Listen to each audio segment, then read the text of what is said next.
What's that word? What's that word, family? Hey, man, check it out, check it out, check it out, check it out. Is to the streets, is to the mother effing streets. It's your homeboy Low from the Go. I'm back with a whole nother episode of Fast and Furious interviews. Give a round of applause, ladies and gentlemen, for my guest coming in today.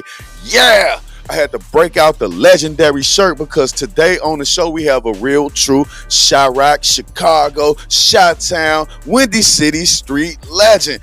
Fokus Da Konnect will be in the building, ladies and gentlemen. Yes, he will. And guess what? Not only was he Lil Durk's ex-manager, not only was a street hero, not only was he this, not only was he that, but he's here today, ladies and gentlemen. Let me bring this man up into the studio so that he can tell his story. What's the word? What's the word, man? Why don't you tell the people who you are and where you from? I'm from the Wild 100's, Chicago, South Side. You know what I'm saying? I go by the name of Fokus Da Konnect.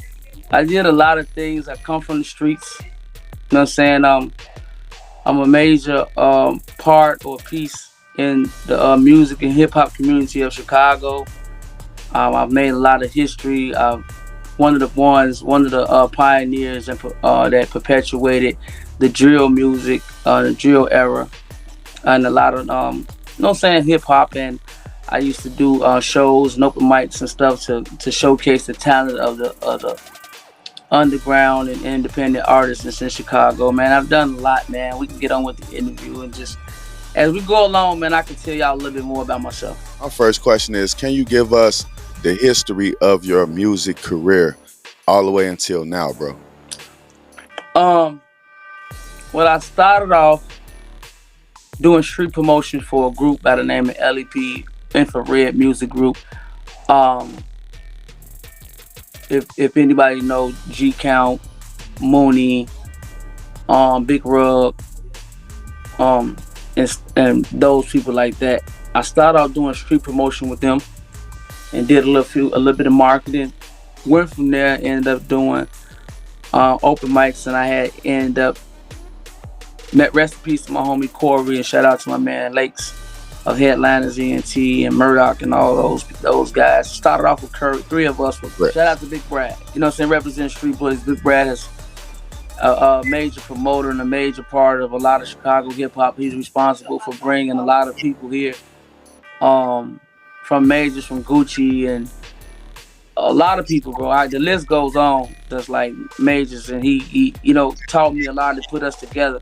And I end up having one of the most biggest open mics in the city of Chicago. It's like everybody that was somebody that had became somebody that was a nobody ended up touching my stage. Put on some of the most biggest shows. I was working with Black Diamond Entertainment, Zoe Enterprise, Steve Franchise. I've worked with a lot of people in promotion and bringing things to Chicago fathers like entertainment. I've been in a few hood movies. I've been in The Lick that was shot by Film God. Also, I was in another movie called A Part of the Game, brought to you by Breezy Entertainment. Also, I was also a part of Raw TV and Power 92, a VJ on there, and also did marketing promotion for Raw TV Radio and street promotion and just advertisement and things, and also was a VJ on that station. So I did a lot, bro. All right, so I can remember you walking up to me, man, one day, and you was like, "Yeah, I heard y'all out here rapping." You know what I'm saying? Could you tell that story real quick, bro? Well, I was in prison. You know, being as we come from the same hood, we basically family. Like, if you really look at it, we so connected. I was in prison, and I was hearing about you and my cousin Buddha, and heard y'all was out here like really getting it, that y'all was the ones representing the land.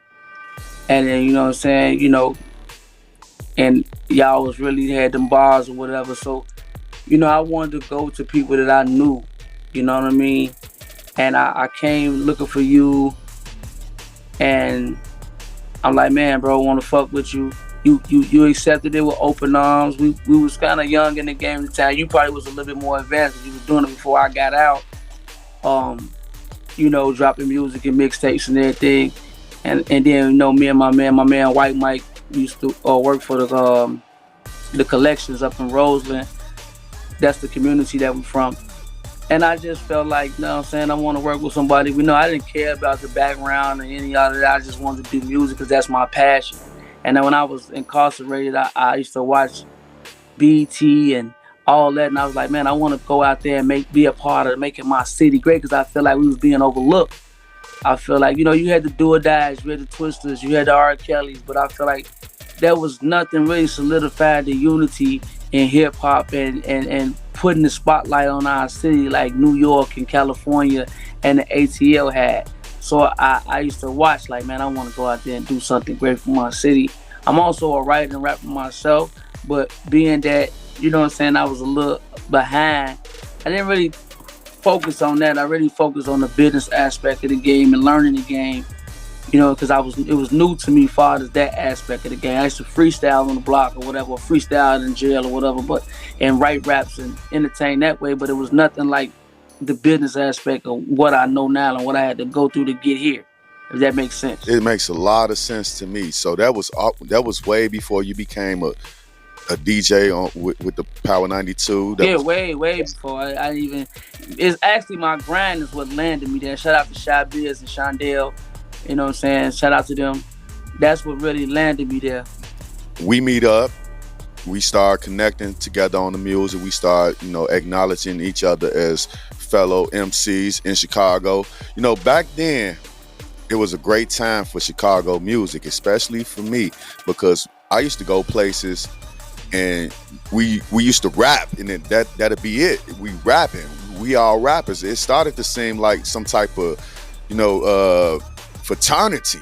It's part of being a Chicago rapper, All right, so that was the beginning of Chicago hip hop for me, man. I felt the conglomerate, as far as being with those guys. And then we had the drill scene that separated a lot of people that was in the rap game. But before you became a DJ and all of that, we had Matt. I'm not a DJ, we was a DJ, like a host. Right. You know what I'm saying?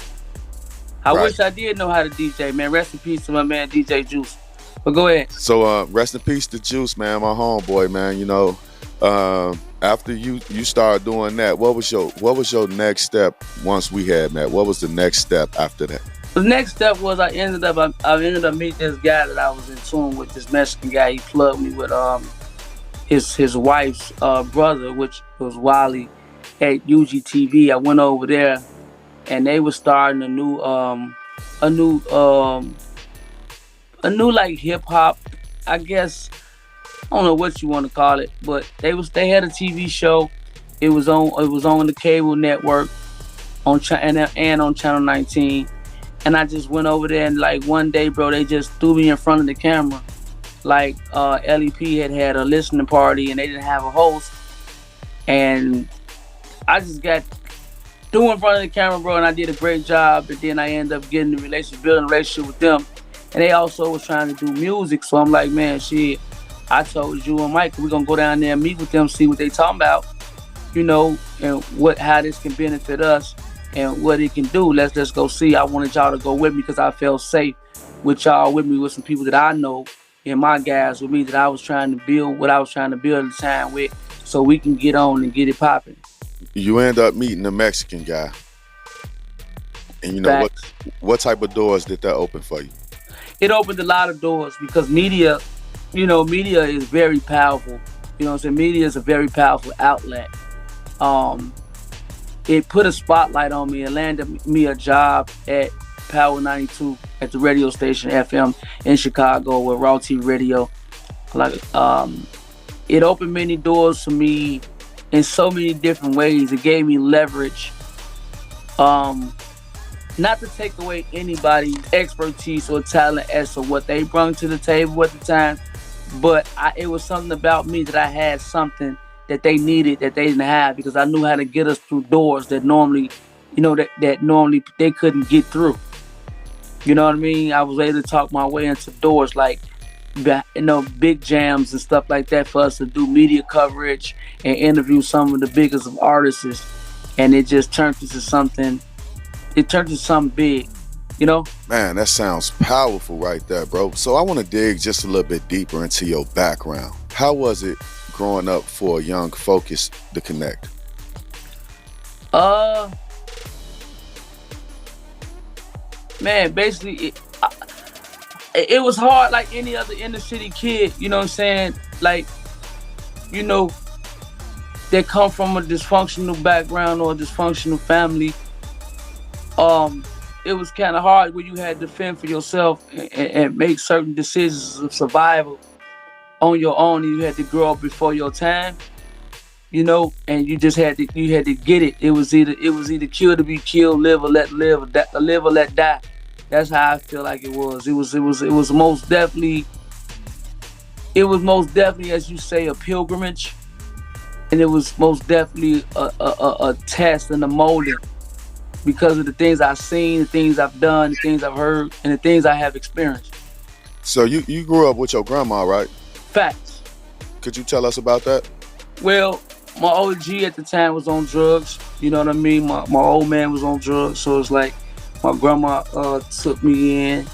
You know what I'm saying? Then I end up being so bad. It's just like they said, the bad kid, the problem child.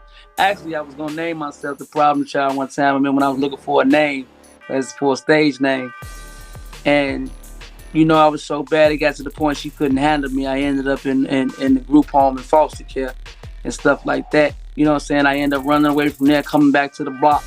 You know, it was just crazy, man. But I won't change none of it because it molded me and built me into the man I am today. You also are from Roseland, the Wild 100's in Chicago. Wow, wow. All right, so how was it when you was trying to find yourself around, let's just say 13 years old, when you're trying to find yourself in a place like the Wild 100's? Man, where we come from, man, you had to earn your respect, and the Hundreds is so diverse with the gang culture at the time. A lot of people feel like the Hundreds is crazy. Like, we set the tone. People talk about the low end, people talk about the west side, but the Hundreds set the tone. They're not bragging or perpetuating violence or anything like that.